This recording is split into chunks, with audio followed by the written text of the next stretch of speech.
All right, welcome back to another episode of the Casey Campbell podcast. Casey Campbell with you, of course. We're pleased to be joined by the one, the only Ben Varner of I Don't Know What He's Racing Now. Hi, how are you? Doing well, thank you, Casey. How are you? I'm doing good, man. Okay, so I've known you for a long time. Kind of tell everybody first for people that don't know you. What do you do? Ben Varner. I am a race car driver and a college student at Butler University. So this year I'll be racing sprint cars. With who and where yet to be announced, but definitely dirt sprint cars this year. I attend Butler University, studying mechanical engineering and economics.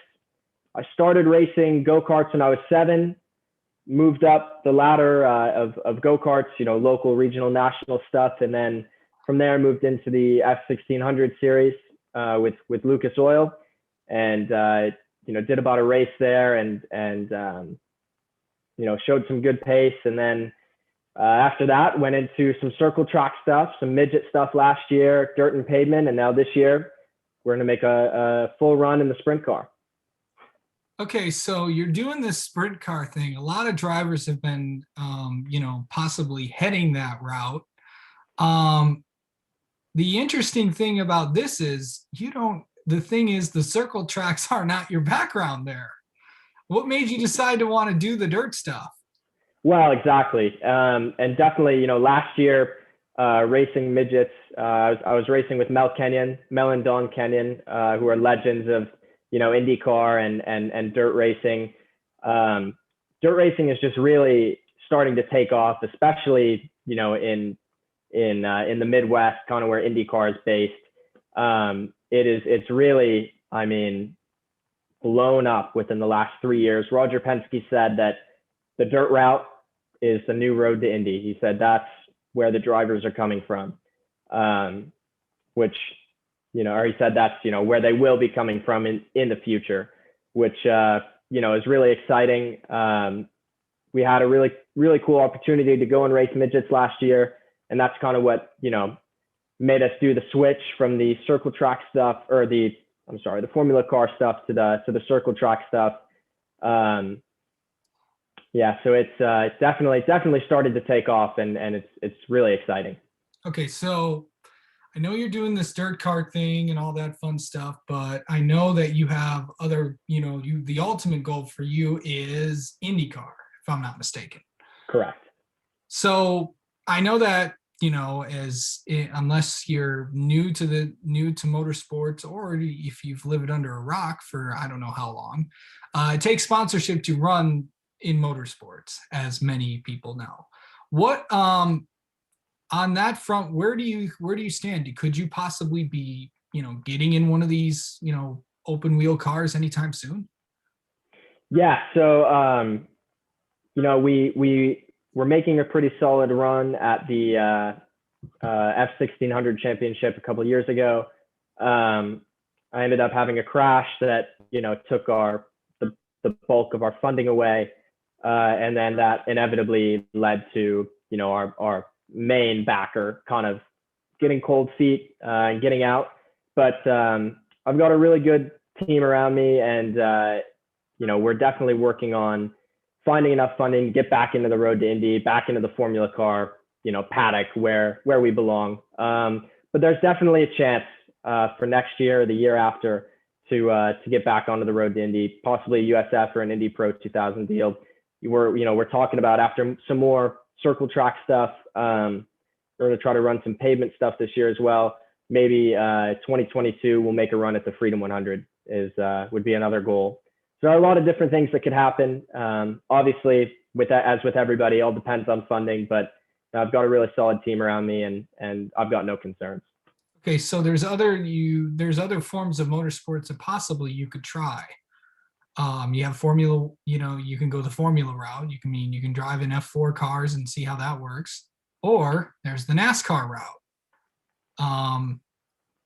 Would you ever get in a stock car? Oh yeah, I would. I'd love to get in a stock car, honestly. I was telling you, Casey, before, pretty good friends with Sam Mayer. who is racing Xfinity this year, and he called me last year in the fall, and he said, "Hey, I'm racing at Lucas Oil Raceway, which is here in Indy, just 20 minutes from where I live." Said, "Come on out and watch," and I did, and I've been to NASCAR races and I've watched stock cars before, but that was a proper ARCA race, and being in the pits and watching it all go down, it's really, really cool. The stock car stuff it's wild. It's totally different, from the Formula car world, a little more similar to the dirt stuff. But it's really cool. I'd love to get an opportunity to hop in one. Do you think that, and I know you said you're going for a mechanical engineering degree, and you can do a lot of things with that. Right. And obviously you have a solid backup plan just in case this racing thing doesn't work out. Right. Yeah, kind of go into that. We're like, if racing doesn't work out, because if racing says, I've chased this for this long, I'm like, yeah, maybe it's time to, maybe just do this for fun and, make some real, go and, as they say in the real world. What would that, when do you think you could do that and stuff? Yeah, definitely. So, over the course of the last 3 or 4 years, it has been difficult, with funding and everything, just trying to keep the wheels turning and, keep my career afloat, essentially. So there has been some doubt, there has, as with anybody's career in any, professional sport. There's been some doubt. There have been some, long nights, obviously sleepless nights. But obviously, still fully committed to becoming a professional driver. But if, that doesn't work out for lack of funding or otherwise, like I said before, attending Butler University, mechanical engineering and economics. And the goal would be to become an IndyCar engineer or, Formula One or really any form of motorsports, to just be an engineer and,